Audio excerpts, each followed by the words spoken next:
In the Circuit Court for the Ninth Judicial Circuit in and for Orange County, Florida, State of Florida versus Casey Marie Anthony. As to case number 2008 CF 15606-0. As to the charge of first-degree murder, verdict as to count 1, we, the jury, find the defendant not guilty. So, Casey Anthony is a perfect example of modern-day trials which have not been looked at critically. Kaylee Anthony was found in a swamp 6 months after her disappearance, so badly deteriorated that the cause of her death could not be determined.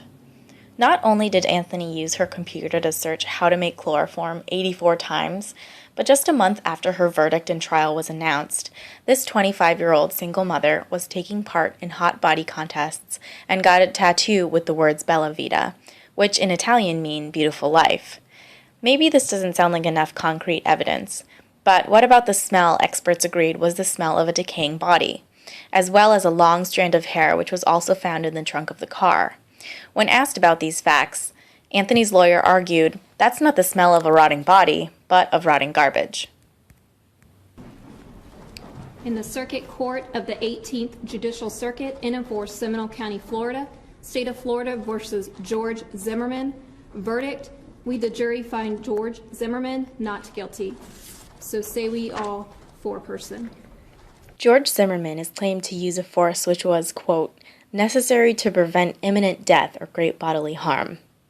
In a USA Today article about the court case, it explains that legal analysts were actually not very surprised at the verdict because the prosecutors did not prove their case as best they could. Prosecutors never argued that there was any racial profiling going on, but only criminal profiling. Zimmerman had prejudged this criminal and shot a 17-year-old boy on the phone with his girlfriend, trying to grab his Skittles and iced tea.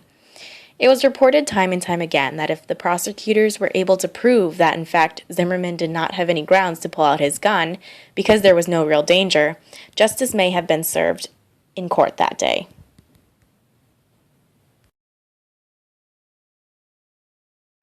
Now, sentencing proceedings will start as soon as today. Sinclair's lawyers say that he is should not get any jail time. They say those mistakes that he made, he's acknowledged, wouldn't even be a crime in civilian life. His defense team tells CBS News he would agree to retire as a lieutenant colonel. That's 2 rungs below his current rank. And they say that would, Charlie and Nora, cost him more than $1 million in total retirement pay.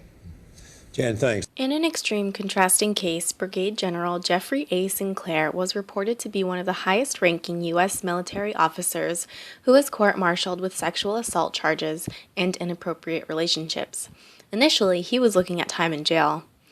The charges were dropped when he ultimately pleaded guilty to inappropriate relationships.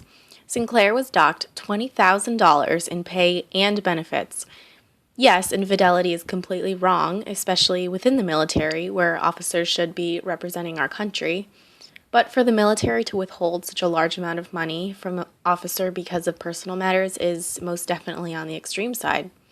Sinclair's wife, Rebecca Sinclair, was quoted in an open letter saying that she did not want her husband to be further punished by the Army with a reduction in his pension and other benefits. Even Sinclair's wife saw the need for dismissal of the case and for it to be dealt in a private manner.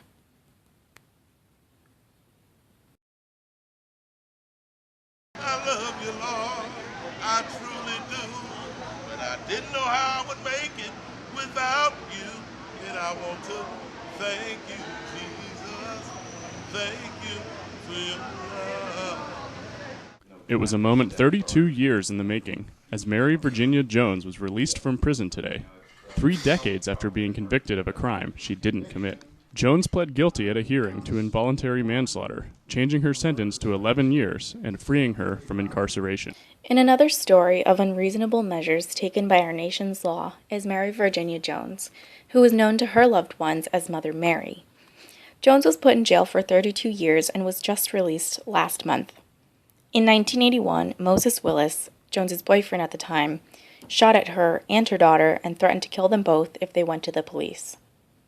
A week later, when Willis forces Jones to drive a car to a back alley where Willis shoots the 2 men he had just kidnapped, she got a chance to run and did just that.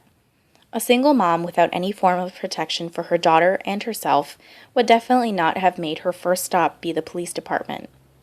Jones's case was only looked at again recently because Southern California's Post-Conviction Justice Project took the time to reevaluate the large impact battered women syndrome holds on women's emotional and critical state of thinking. According to the law, Jones should have arrived at the police station and explained what happened. But to put this woman in prison without parole for trying to protect her daughter and herself is unjust in every sense.